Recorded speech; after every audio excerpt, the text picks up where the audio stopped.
어찌 보면 우리의 신앙생활이 길고 긴 싸움이다. 길고 긴 영적인 싸움인데, 때로는 가다 보면 어떤 큰 바위와 같은 것도 앞에 놓일 때도 있고, 때로는 생각지 않은 그러한 것들이 우리 앞에 가로막을 때도 있어요. 이런 많은 어려움들을 겪으면서 우리가 거기 좌절하지 않고 끝까지 우리의 믿음을 붙잡고 싸우는 것, 그것이 신앙생활이죠. 그래서 성경에 우리가 히브리서 12장에 보면 믿음의 주요 온전하게 하신 예수를 바라보자. 그래서 이 신앙의 이 길고 긴 싸움을 이기는 방법은 딱 한 가지예요. 그게 뭐냐면 예수님을 바라보고 가는 거예요. 예수님을 바라보고 가는 거. 그럴 때 이 신앙의 길고 긴 싸움을 승리할 수 있다는 거예요. 그러나 사탄은 자꾸 우리에게 예수님만 바라보도록 만들진 않아요. 자꾸 세상의 것들을 바라보도록 유혹하고, 또는 세상의 것들로 인해서 우리가 시험이 들게 하는 그러한 일들로 인해서 주님만 바라보지 못하도록 만드는 것이 사탄이에요. 그렇기 때문에 이 싸움에서 우리 자신을 잘 지키는 것이 무엇보다도 중요합니다.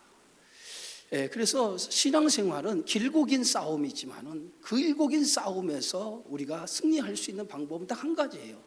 예수만 바라보는 거예요. 그 예수님만 바라보고 나갈 때 결국 우리의 신앙의 생활은 승리라고 하는 아름다운 결과를 맺을 수 있게 되어지는 줄 믿습니다. 자, 오늘 우리가 성경에 지금 열왕기 하의 말씀을 계속해서 보고 있어요.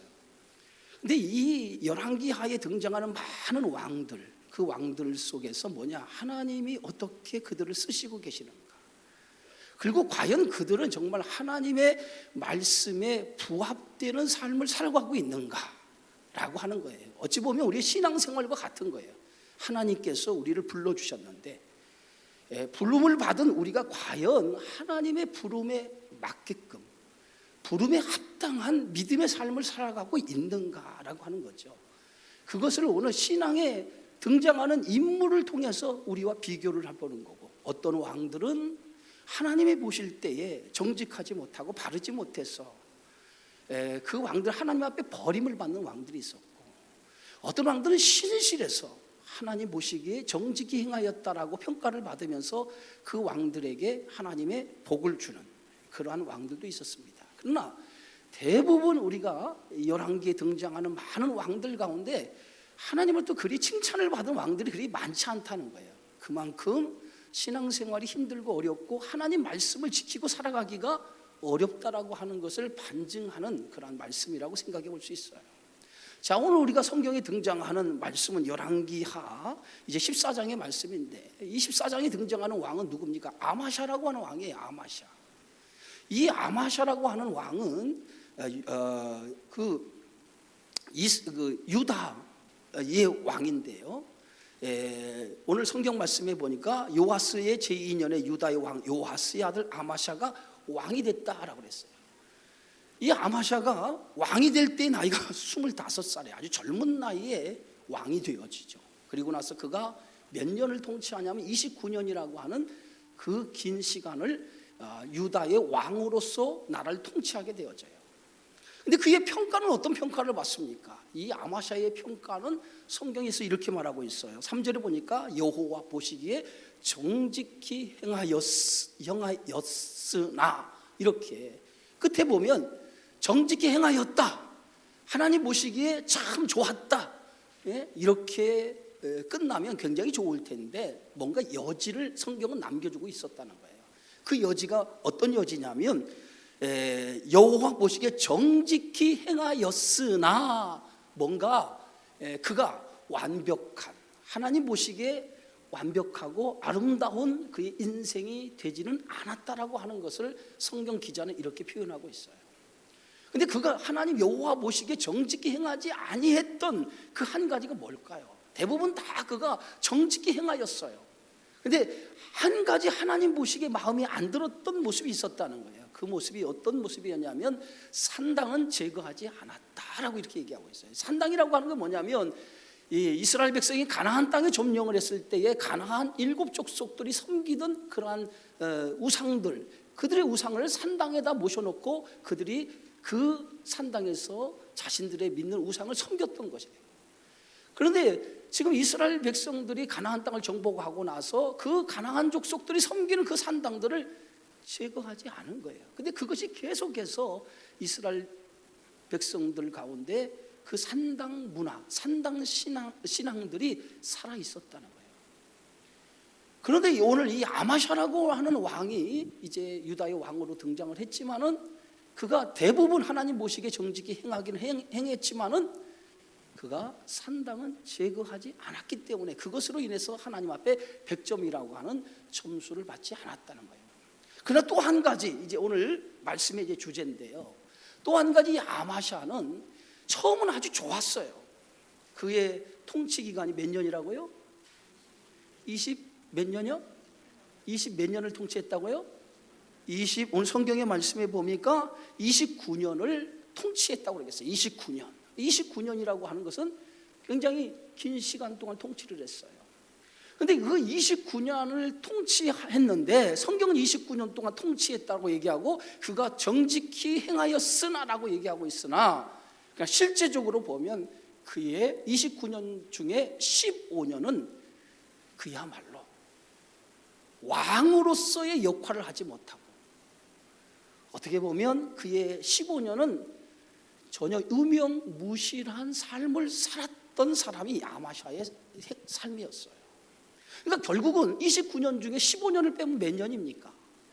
14년은 그가 왕으로서의 행적을 가지고 있었지만은 15년이라고 하는 그 행적은 하나님 보시기에 유명무실한 그의 말년은 그리 아름답지 못한 생애를 말년에 살아간 왕이었다라고 이렇게 평가를 할 수 있어요.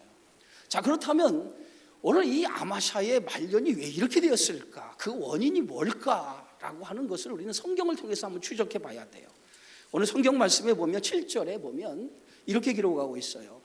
아마샤가 소금 골짜기에서 예돔 사람 10,000명을 죽이고 또 전쟁을 하여 셀라를 취하고 그 이름을 욕되게 하였으니 오늘까지 그러하니라 그랬어요. 당시 그 유다는 극도로 국력이 쇠락해 가고 있는 상황이었어요. 극도로 국력이 쇠락해 가고 있었어요. 그래서 그 에돔이 이 유다의 속국이었어요. 그래서 유다의 속국이 되니까 유다에게 뭐예요? 조공을 바쳤단 말이에요. 근데 유다가 국력이 쇠락해 가니까 에돔이 반기를 들기 시작한 거예요. 우리가 이제 유다에게 조공을 바치지 않아도 되지 않느냐, 유다에게 굴복하지 않아도 되지 않느냐라고 서서히 고개를 숙였던 그 고개가 쳐들기 시작을 했어요. 그러면서 유다를 대항하기를 시작을 했어요. 자, 그러면은 유다의 입장에서 한번 생각해 봅시다.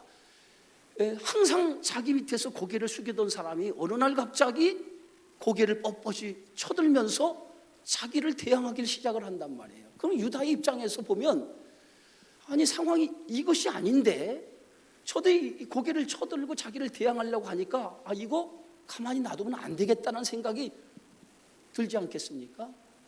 그래서 유다가 이 에돔이 고개를 쳐드니까 가만히 놔두면 안 되는데 뭔가 저들에게 고개를 쳐든 거에 대한 대가를 지불을 해야 되는데 어떻게 할까 생각을 하는 거예요. 그런데 유다의 국력으로는 도저히 그 에돔의 고개 쳐든 것을 이렇게 누를 수가 없는 거예요. 현재 지금 유다의 국력이 쇠락해 가고 있기 때문에 도저히 에돔들이 고개를 쳐드는 것을 누를 수 있는 그러한 힘, 그러한 영향력이 없는 거예요. 그래서 이 에돔 족속을 뭔가 짓눌러야 되는데 방법이 없을까라고 고안을 하다가 그 방법을 하나 찾아냈어요. 어떤 방법을 찾아냈냐면 저 같은 동족인 북왕국 이스라엘에게 도움을 청해서 그 도움으로 오늘 지금 고개를 쳐들고 있는 에돔 족속을 좀 짓누르면 되겠다라고 하는 생각을 가지고 그 북이스라엘 왕에게 도움을 요청을 합니다. 자, 그러면은 북이스라엘의 왕이 누구예요? 당시 요아스라고 하는 왕이에요. 자, 성경 말씀 찾아봅시다. 오늘 역대하 24장입니다. 자, 역대하. 우리 성경을 한번 찾아봅시다. 역대하.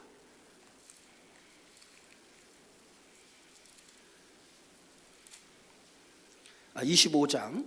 역대하 25장. 자, 성경을 다 찾아보세요.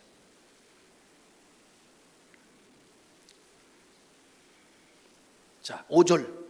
자, 우리 5절부터 역대하 25장 5절부터 우리 함께 한번 읽어 나가 보겠습니다.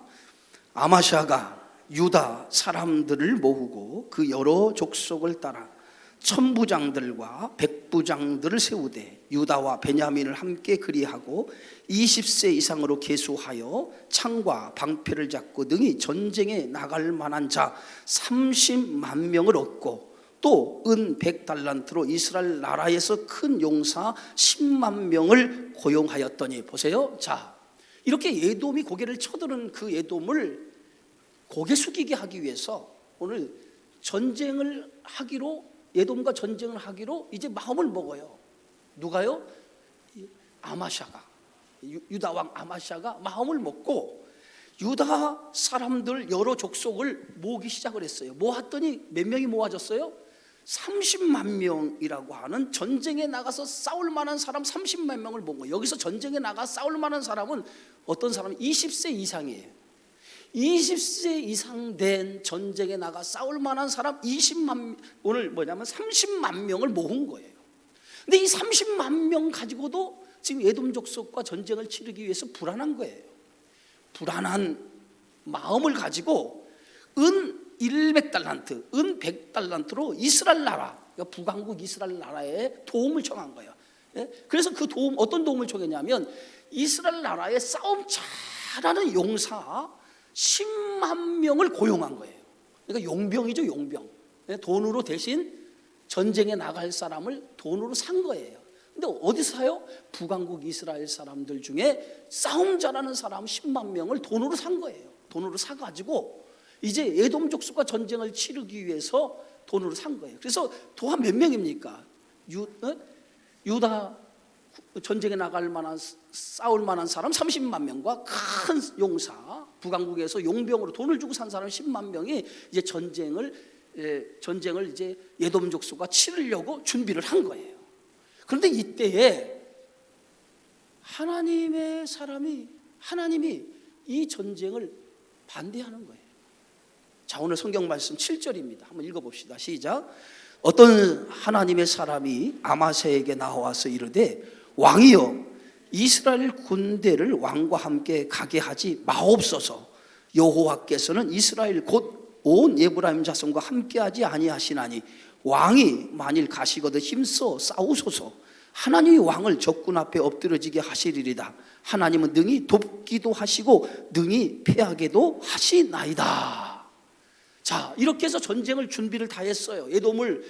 에돔과 전쟁을 치르고 고개를 높이 쳐드는 에돔을 누르기 위해서 이제 전쟁의 준비를 했는데 하나님의 사람이 누구야? 하나님의 말씀을 받은 사람이 있죠. 선지자를 가리키죠. 근데 그게 누구인지는 성경에 기록되지 않았어요. 하나님께서 그 하나님의 사람에게 뭐라고 얘기했냐면 이스라엘에서 동원한 그 군인들, 이스라엘에서 돈을 주고 산 그들과 전쟁을 치르지 말라는 거예요. 그들과 전쟁을 치르지 않아도 하나님께서 에돔 족속을 물리쳐 주겠다는 거예요. 그러면서 하시는 말씀이 뭐라고 하냐면 하나님은 능히 뭐예요? 돕기도 하시고 능히 피하게도 하신다. 하나님은 어떤 분이라고 소개하고 있어요? 하나님 능히 돕기도 하시고 피하기도 하시는 하나님이라는 거예요. 예?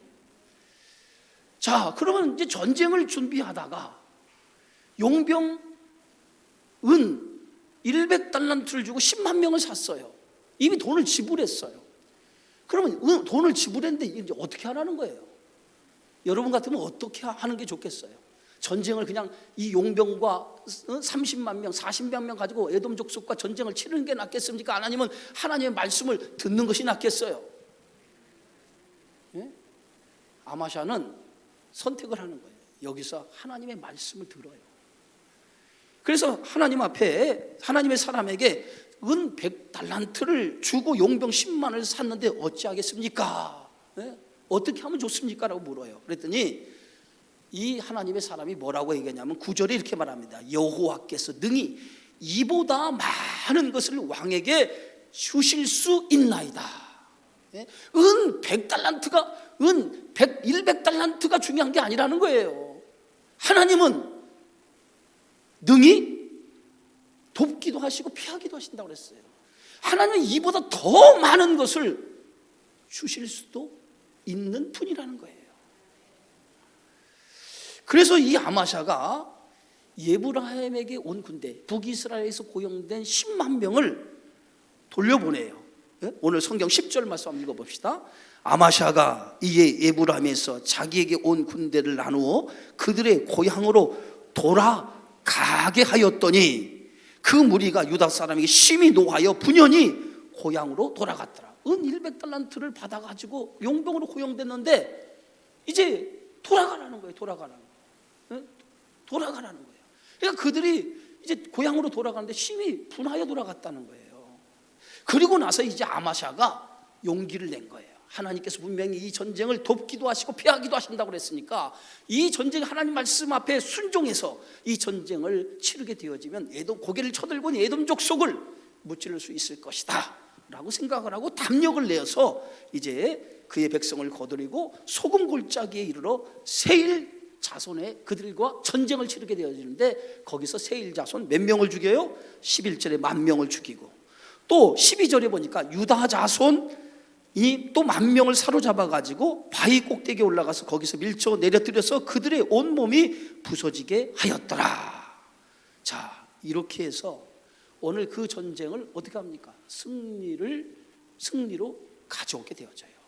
자, 그런데 오늘 13절에 이런 말씀이 있어요. 우리 함께 읽어봅시다. 아마샤가 자기와 함께 전쟁에 나가지 못하게 하고 돌려보낸 군사들이 사마리아에서부터 베드로론까지 유다 성읍들을 약탈하고 사람 3,000명을 죽이고 물건을 많이 노략하였더라. 그들이 돌아가면서 용병 10만 명이 돌아가면서 그들이 그렇게 순수하게 돌아간 것이 아니라 사마리아에서 베드로론까지 유다 성읍을 약탈하면서 사람 3,000명을 죽이고 물건을 노략하고 그들이 자기의 땅으로 돌아간 거예요. 자, 그런데 이제 오늘 성경 말씀 본문으로 다시 오늘 열왕기 하라 14장으로 돌아가 봅시다. 자, 어떤 일이 있었냐? 오늘 본문의 말씀입니다. 이 말씀을 잠깐 접어두고 14장에 보면 8절입니다. 자, 8절 우리 한번 다 같이 읽어봅시다. 아마샤가 예후의 손자 여호아하스의 아들 이스라엘의 왕 요아스에게 사자를 보내 이르되 오라 우리가 서로 대면하자 한지라 그랬어요. 이 아마샤가 그 이스라엘의 왕 요아스에게 사자를 보낸 거예요. 사자를 보내어서 서로 얼굴을 대면하자라고 얘기하는 거예요. 이 대면하자라고 하는 것은 단순히 얼굴과 얼굴을 맞대자 이런 뜻이 아니에요. 당시 아까 얘기한 것처럼 지금 이스라엘 남한국 유다는 국력이 어떻게 했어요? 기울여 가고 있는 상황이에요. 그래서 에돔 족속 하나 자신의 힘으로 물리치지 못해서 용병을 10만 명이나 북왕국에게 요청을 해서 은 100달란트를 주고 살 정도의 국력이 쇠락해 가고 있었고 북이스라엘은 상당히 국력이 있는 상태였어요.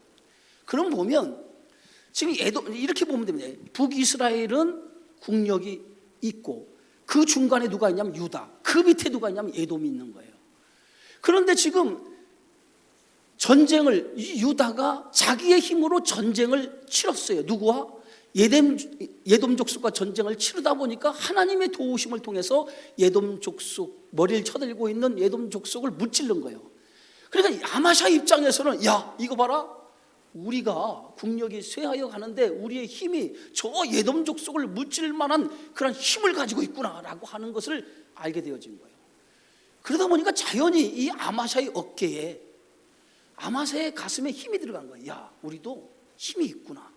그러다 보니까 지금 북왕국은 자기들보다 훨씬 국력이 어떻게 해요? 위에 있어요.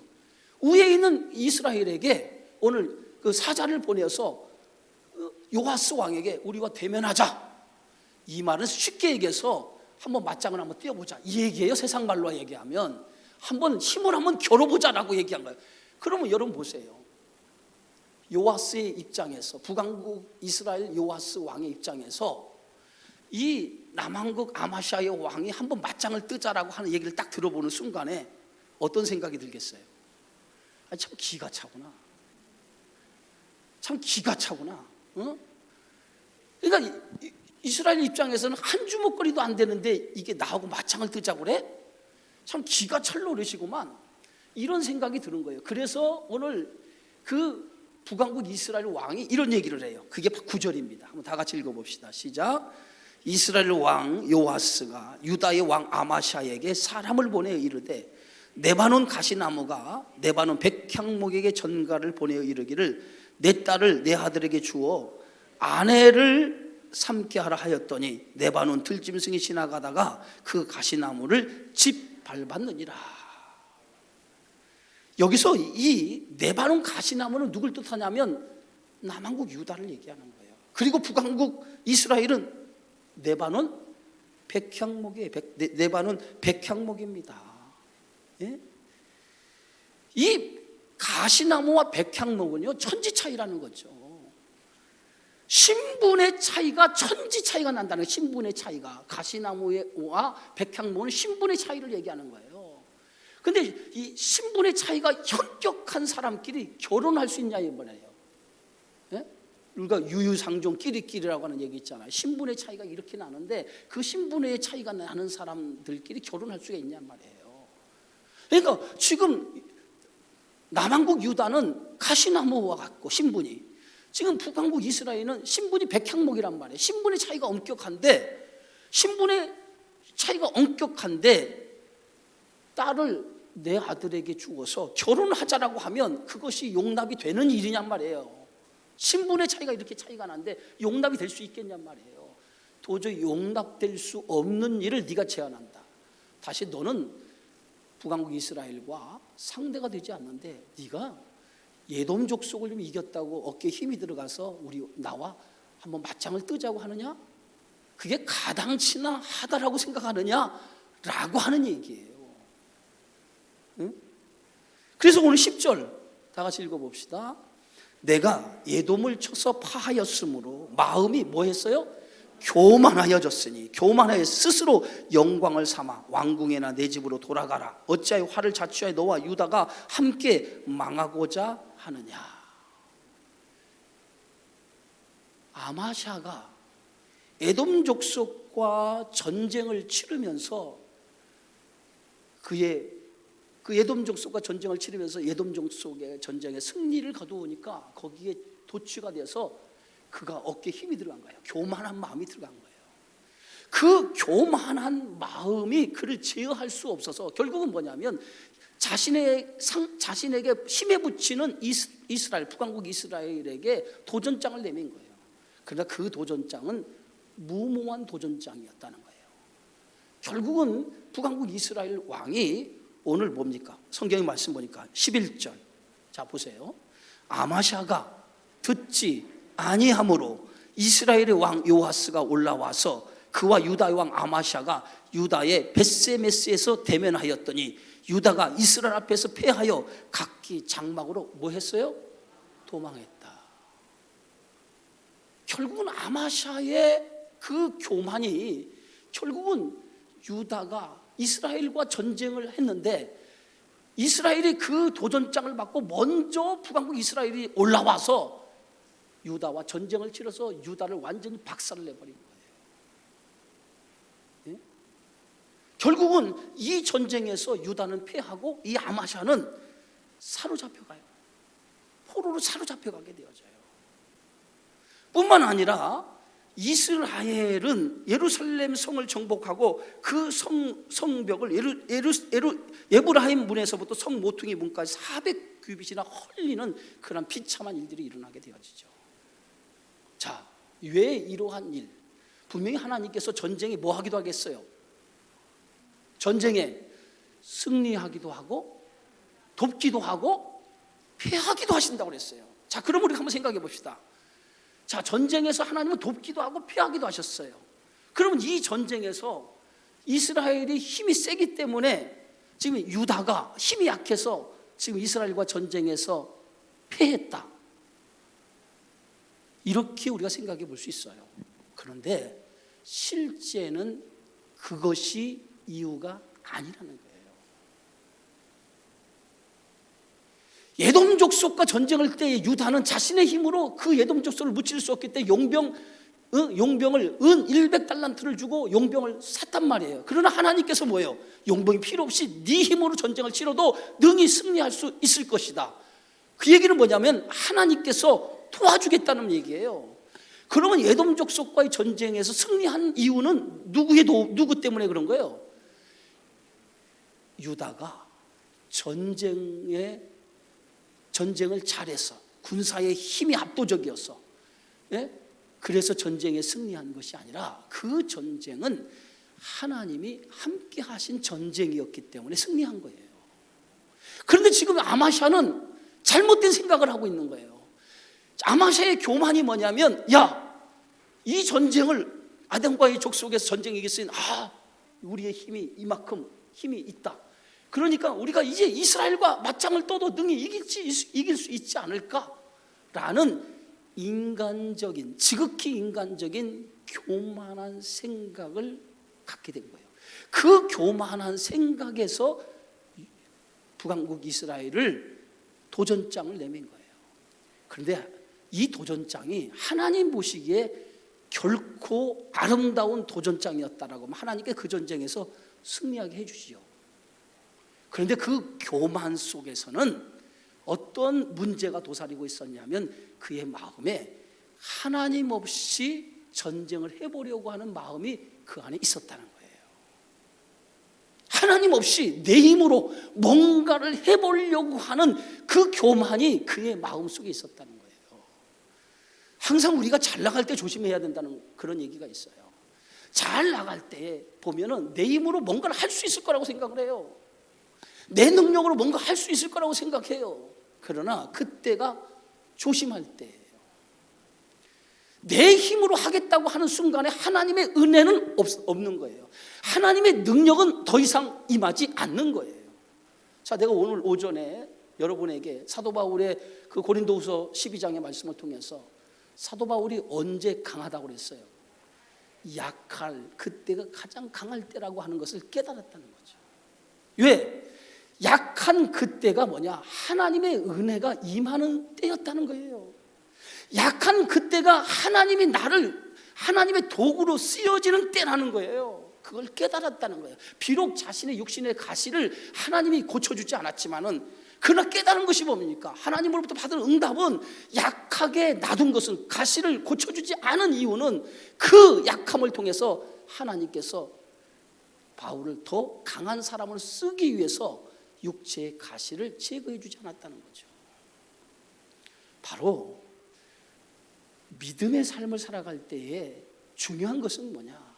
우리가 얼마큼 하나님의 말씀 앞에 엎드리고 순종하느냐가 중요한 거예요. 하나님 없이 살아가려고 하는 그 마음, 다시 내 힘으로 살아가려고 하는 순간에 하나님 은혜는 더 이상 임하지 않는 거예요. 오늘 아마샤의 실패가 어디 있었느냐? 역대기 하에 정확하게 아마샤의 실패를 성경은 이렇게 지적하고 있어요. 다시 역대하 25장 다시 돌아갑니다.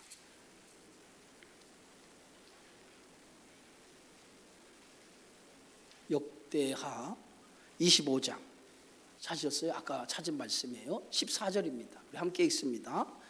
아마샤가 에돔 사람들을 죽이고 돌아올 때에 세일 자손의 신들을 가져와서 자기의 신으로 세우고 그것들 앞에 경배하며 분향한지라. 보세요. 세일 사람들을 죽이고 돌아왔을 때, 에돔 족속과 전쟁을 통해서 전쟁에 승리하고 돌아왔을 때에 세일 사람 10,000명을 죽이고 돌아왔을 때, 돌아올 때 그냥 돌아오지 않았다는 거예요. 뭘 가지고 왔어요? 그들이 믿는 신들을 가져왔다는 거예요. 다시 그래서 에돔 사람들이 섬기던 신들을, 우상을 들여왔다는 거예요. 우상을 들여와서 자기의 신으로 세우고 그 앞에 경배하며 분향했다는 거예요. 아마샤가 실패한 거, 아마샤가 무너진 그 이유는 이스라엘 군대가 강해서 무너진 것이 아니에요. 거기에는 하나님을 버리고 우상을 숭배한 결과에 의해서 전쟁이 실패한 거예요.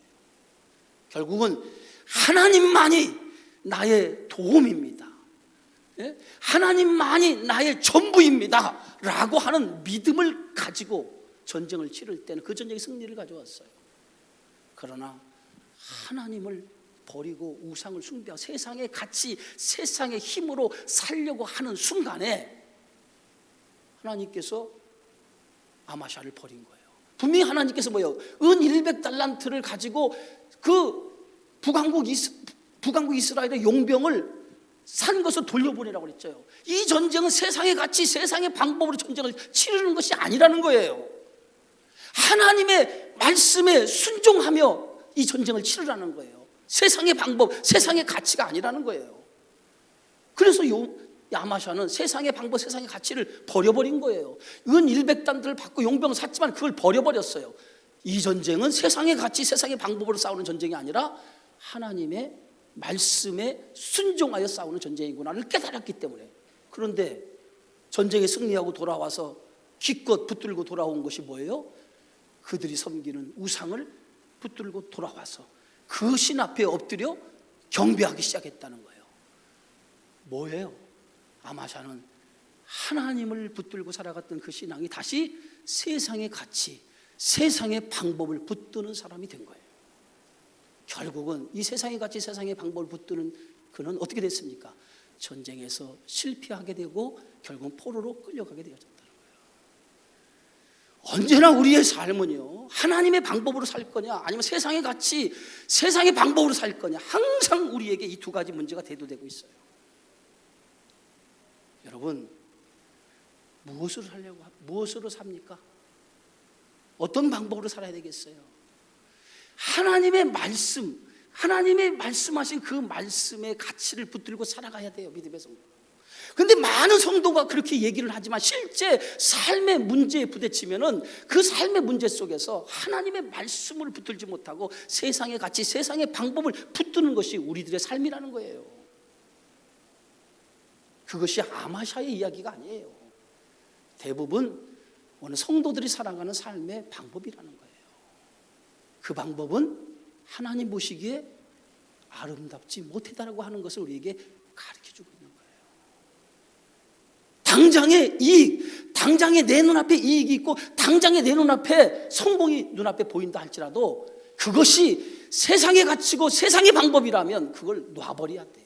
그리고 당장 나에게 손해를 보고 당장 나에게 아픔이 있다 할지라도 그것이 하나님의 말씀이라면 그 말씀을 붙드는 것이 신앙이고 그게 믿음이라는 거예요. 그것이 오늘 그리스도를 믿는 사람들이 살아가는 삶의 방법이라는 거예요. 결과적으로 오늘 아마샤는 어떻게 되었습니까? 오늘 성경 말씀에 보면 열왕기하 14장 17절 결론입니다. 열왕기하 14장 결론 17절. 자, 함께 읽습니다. 시작. 이스라엘의 왕 여호아하스의 아들 요아스가 죽은 후에도 유다의 왕 요아스의 아들 아마샤가 15년간을 뭐 했더라? 생존하였더라. 자, 그가 15년을 더 생존했어요. 요아스가 죽은 때로부터 15년을 더 생존하였어. 근데 생존하였더라만 얘기하고 있지 그의 행적은 아무것도 없어요. 15년의 삶은 하나님의 말씀 앞에 불순종한 이 15년의 삶은 어떤 삶이었냐? 무가치한 삶, 아무 존재 없이 살아가는 인생을 살아갔다는 거예요. 여러분, 하나님 앞에 어떤 사람이 되기 원하십니까? 무가치한 사람이 되기를 원하십니까? 하나님이 정말 쓰시기 원하시는 사람이 되기를 원하십니까? 하나님 앞에 쓰임 받기를 원하는 사람이라면 세상의 방법, 세상의 가치 다 내려놓으세요. 그리고 하나님의 말씀을 붙드세요. 그리고 그 말씀을 가지고 살아내려고 노력하고 애써야 돼요. 그럴 때 반드시 하나님의 말씀은 살았고 운동력이 있다고 그랬어요. 그 살아있는 말씀이 여러분의 삶을 안내자, 내비게이션이 되어가지고 여러분의 삶을 인도하는 그러한 길이 되어질 줄 믿습니다. 그런 믿음의 성도의 삶이 되어지기를 주의 이름으로 축원합니다. 존귀하신